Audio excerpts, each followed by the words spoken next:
So, Hogwarts Legacy came out what last year or something? Was it last year or the year? Either way, it was a big controversy around it and blah blah blah because oh god, J.K. Rowling and need to boycott. But it was a success, just as everyone thought it would be. Taking the world of Harry Potter, where we've had games, but they were linear games, like you could not stray off the path. Um, Very simplistic, mostly based around just the movies. But here, this was kind of like a pick your own path kind of thing. You could choose to be good, you could choose to be bad, you could choose what house you were in. So it really got people intrigued with the whole idea of a Harry Potter game that was like open world and stuff like that. And it was a success. It was a success. And just like all successes, you usually get a sequel. So Hogwarts Legacy, A New Hope, Hogwarts Legacy sequel officially in development. So they have a chance to do something really amazing. Take everything that was great about the first game and have it in the second game, except different story, maybe more features implemented, different types of combat or something like that, and just go. But I would say I'd be worried, but clearly Hogwarts Legacy wasn't worrying about pandering too much or really anything. It was just like, it's a Harry Potter game. You choose who you are. You choose what house you're in. You could choose to be, a Death Eater if you want to. It's cool. And people were like, this is everything we want in a Harry Potter game. Instead of chasing around a bean. The magical bean room or, the whatever it was, or Flippity Gibbet. A famous witch and wizard card. Instead of that, we're getting this open world that actually feels dangerous. Like even, like think back to like Chamber of Secrets, and the Basilisk didn't feel dangerous. Aragog didn't feel dangerous. In fact, the fights were really easy. But this gives you a chance to like really actually test yourself, test your might. Harry Potter. Oh god, I would love to hear like a Harry Potter like theme in the style like Mortal Kombat. Oh god, that would be so cool. That'd be so cool, so very cool. And then you have like all the enemies. You see like the trolls and everything else, and it moves up, and you hear the song, the Harry Potter song in the style of Mortal Kombat. And don't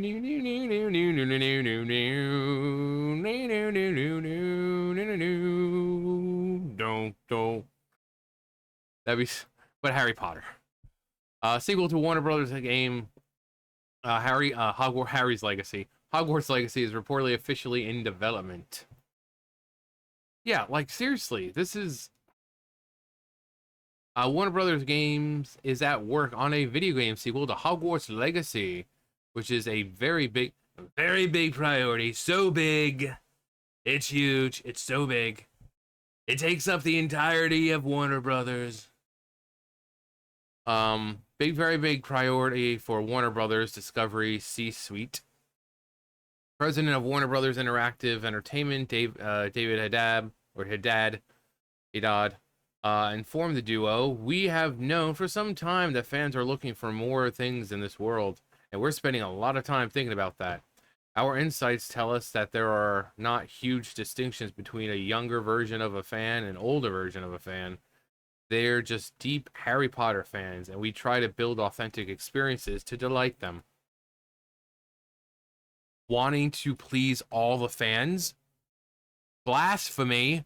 That can't be here in modern gaming. You need to pander to a certain group of people. You need to pander. And if you don't think you've pandered enough, you pander harder. We can't have this wanting to make good games for everyone in this modern day. Poppycock.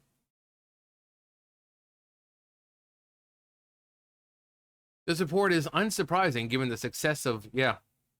Actually, do they have a I wonder if it's here. Nope. I was hoping to see like with the peak players. Hang on. I mean, over on Twitch, you got still people still playing. It's not a lot. Um, like so we've got. Let's see, 20, 34. Let's see. Yeah, so about 60, 70 people it seems over the span of 1, 2, 3, 4, 5, 6, 7, 8, 9, 10, 11, 12, 13, 14, 15, 16, 17, 18, 19, 20, 20. 7, 28, 29, 30, 31, 32, 33, 34, 35, 36. So a little over 40 channels and like 70 views, which not great, but the fact is it's still getting more views than say let's see. Let's look at Dragon Age Veilguard. We just yeah, there I hate when it lays it out like that. No, Dragon Age is still pretty popular right now. Not a lot of views, you know, two, three, three. Um, but it's a new game, so really not too surprised. What about Outlaws? What was the other game? Well, here's the amazing Star Wars Outlaws. What was it? Oh, Forspoken. Forspoken. There's another terrible freaking game. One viewer. No one. So, you know, considering Dragon Age just came out, people, no matter how bad the game is, people still playing it because they were trying to beat it. I know I've been watching Az and Vera play it, and Az has been playing pretty much since it came out, and he streams 5 hours, but yesterday he was doing 12. So we're up to 30, 40 hours, I think, uh, and still going. So it's a fairly decent sized game. It's just there's not a lot in it. It's just really boring. It's just really boring. But I was trying to see if there was numbers. Numbers. Highest priority for this year. There is certainly significant growth contribution from that game business in our strategic outlook here. 2023. Yeah, it was last year. Um, it brought Harry Potter to new in a new way for brought Harry Potter to life in a new yeah.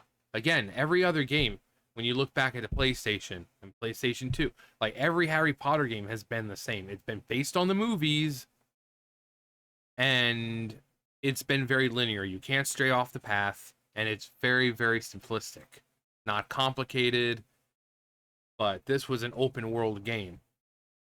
You know, you could choose to be good, you could choose to be bad, you know, and you picked your own house instead of the other games where you were playing as, you know, Harry, Ron, Hermione, where you're stuck in Gryffindor. Now, this allows you to pick your path. So, you know, you have options. You can choose to be the good person and help out, or you can be a dickwad and just, you know, like, what was it? The girl who had, like, lost something in the lake. You can choose to give it back to her, or you can choose to keep it. You know, so, and those choices affect how you end up, which I think is really cool. Because they're like, oh, God, being good, I want to be a Death Eater. I want to be the bad guy here. I want to go around and, like, kill things, you know? But to life in a new way for gamers where they can be themselves in this world, in this story. Exactly. And that's what the team at Avalanche set out to do when they were developing the game. And I think it's really the reason why it resonated so well and remains the best-selling game of the year. Yeah. I mean, it was a good game. I mean, it looked nice, it played nice. Um, so, um, Haddad says the game's team has been coordinating some of the big picture storytelling elements in the Hogwarts Legacy sequel, and the storylines will play out in the Harry Potter HBO series coming from Warner Brothers. On top of the sequel, there's rumor that Warner Brothers is developing a Legacy Definitive Edition, which will feature an additional 10 to 15 hours of content. Wow. Claims that the definitive edition is in development and it will be sold as a separate DLC for those with existing games. He also shared that the 10 to 15 hours of additional content will include a new story quest, side quests, activities, and outfits. That's cool. 10 to 15 hours. I mean, so unless you're a person who sits there and will just binge it for 10 to 15 hours, that's still going to take you a bit to do. If you say you sit down for like an hour a day to play, yeah, that's going to take you a while to get through. Um, so that's cool. It's just like magic. But yeah, it's good to hear that they're making a sequel. Hogwarts Legacy: A New Hope. The rise of the uh uh I don't know. Rise of the Potter. But yeah, it's a good game and it deserves it. It deserves it. This is what happens when you have a good game that comes out that appeals to everyone and it's just a fun game to play. You succeed and you get to make a sequel. Unlike say Dustbin or Concord that just got pulled entirely, or Forspoken, or Unknown 9, which that's not getting. That was supposed to have like comics and stuff. Nope, not gonna happen. Dragon Age, Dragon Age Veilguard. It the game came out and it appealed to everyone instead of a small group of people. The people with Hogwarts Legacy didn't come out and say, "Oh well, if you don't like the game, you're a bunch of phobes and isms." They made a game for everyone where you can see yourself in the Harry Potter universe, but not be freaking preachy. So they sold a lot of units, they made a lot of money, they get to make a sequel. Maybe all these other companies need to look at this and kind of learn something. But that's not going to happen, is it? Anyway, that's going to do for me. You guys know the drill. I'll see you guys later. Bye, guys.